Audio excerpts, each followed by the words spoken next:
बहुप्रतीक्षित दिन का आगमन हो गया है, जिस तारीख का इंतजार हो रहा था। 7 चरणों का जो पहला चरण है उसके लिए मतदान हो रहा है उत्तर प्रदेश राज्य के लिए, और 5 राज्यों में चुनाव होने वाले। लेकिन इस चरण में आज के दिन सिर्फ उत्तर प्रदेश की 58 सीटों पर मतदान शुरू हो गया है। 11 जिलों में पड़ता है और 9 मंत्री आपको बता दें जिनका भविष्य दांव पर है। उत्तर प्रदेश के 9 मंत्रियों का भविष्य दांव पर है, जिन सीटों पर आज चुनाव लड़ा जा रहा है। तो पहले चरण में 623 उम्मीदवार मैदान में हैं और साल 2017 के चुनावों में बीजेपी को यहां पर 58 में से 53 सीटों में जीत मिली थी, जबकि समाजवादी पार्टी बीएसपी को 2-2 सीटें, आरएलडी को 1 सीट मिली थी।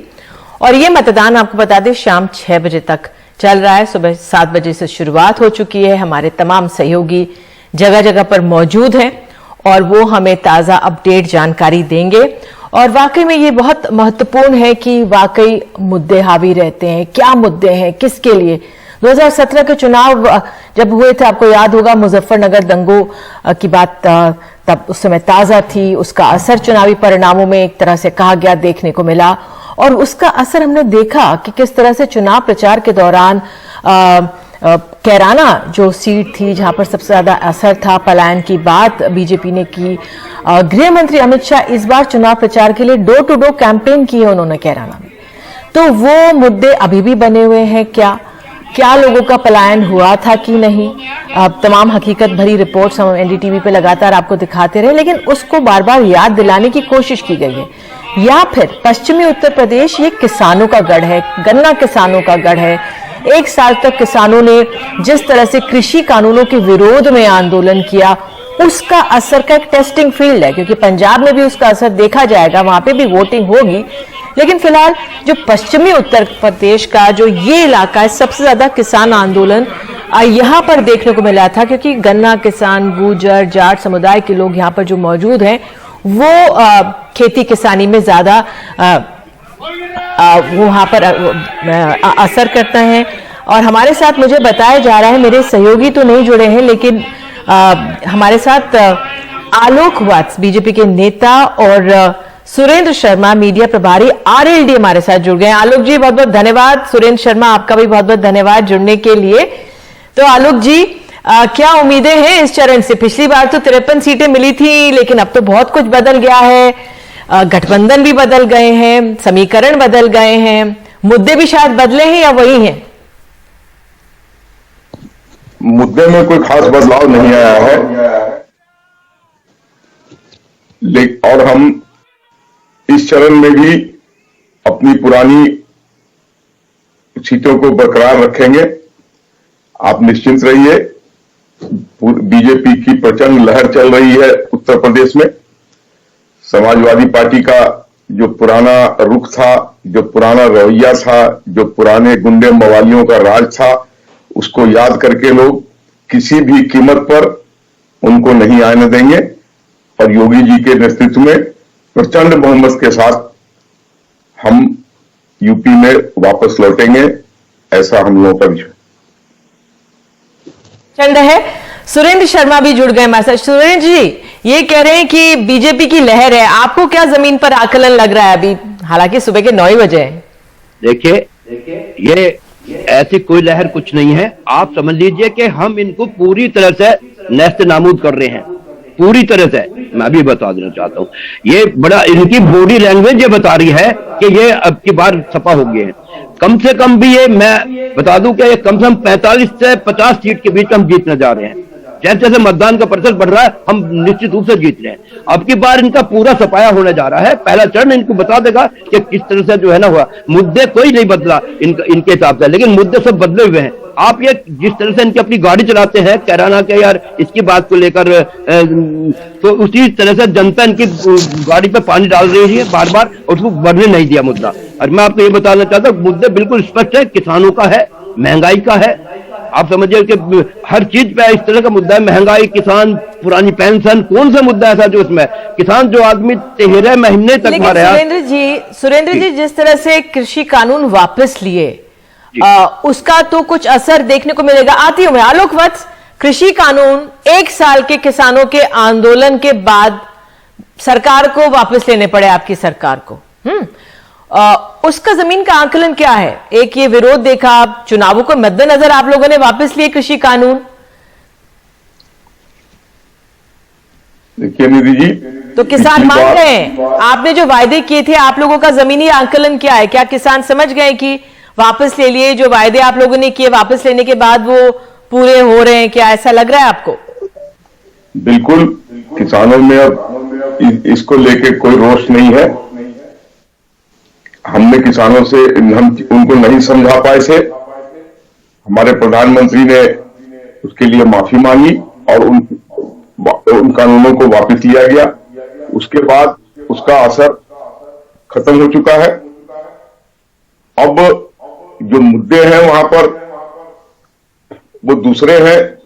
उसमें सबसे बड़ा मुद्दा गुंडे मवालियों का है, जिसको लेके पूरे प्रदेश में लोग डरे हुए हैं कि अगर सपा आ गई तो फिर से ये लोग वापस आएंगे और इस तरीके का माहौल।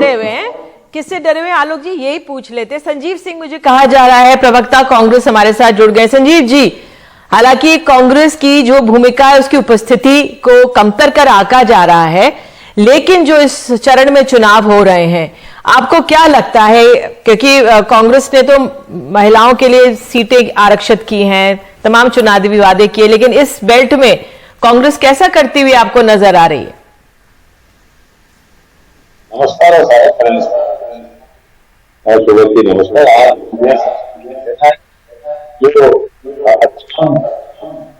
क्षेत्रों में जनता से आपके भारी संख्या में मतदान किसकी आवश्यकता? इस क्षेत्र की वही जनता है, किसान आंदोलन की चर्चा या लगातार उनको आंदोलन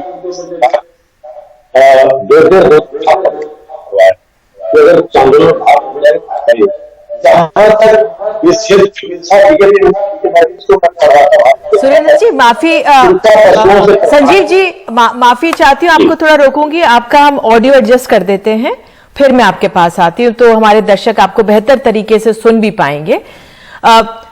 अगर सुरेंद्र जी, मैं आपसे समझना चाहूं कि वाकई में बीजेपी ने भले ही वो कृषि कानून लाई, एक इतना लंबा आंदोलन चला, लेकिन क्या उसका असर है वो खत्म हो चुका है?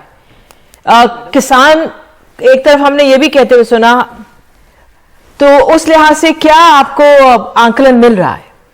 देखिए, अगर ये कम होगी थी तो क्या वजूहत थी कि हमारे नेता जयंत चौधरी जी को इनके गृह मंत्री बार बार निमंत्रण दे रहे थे? बताइए ना, ये जानते हैं, इनको असली तरह से ही पता है कि ये आज भी जो किसान है वो उनसे बेहद नाराज है। अभी आप समझिए वो कौन पूछ सकता है, इनको वोट कौन देने जा रहा है?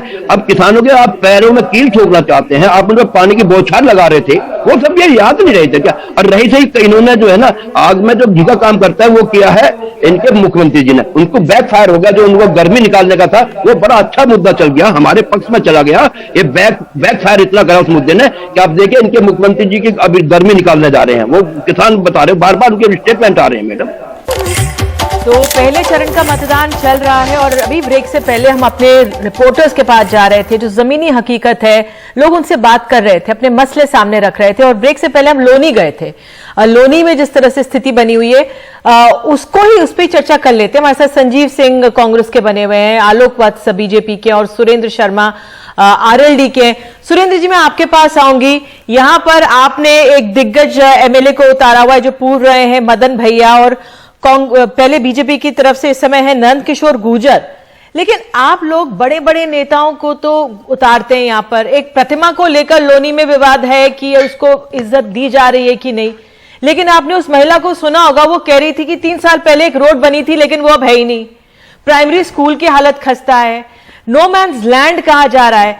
सुरेंद्र जी, किस तरह से आप स्थिति को देख रहे हैं?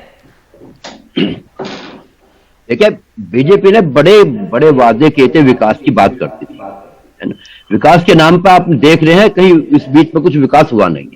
बेसिकली यहाँ जो क्षेत्र का मुद्दा है वो बिल्कुल स्पष्ट है कि वो गन्ना है, गन्ना क्षेत्र है ये। टोटल। गन्ना क्षेत्र में गन्ने का भुगतान नहीं हुआ है लोगों का। अभी 2007 मैं आपको बताऊंगा 17-18 का भी 20 करोड़ रुपया गन्ने का रुका हुआ है।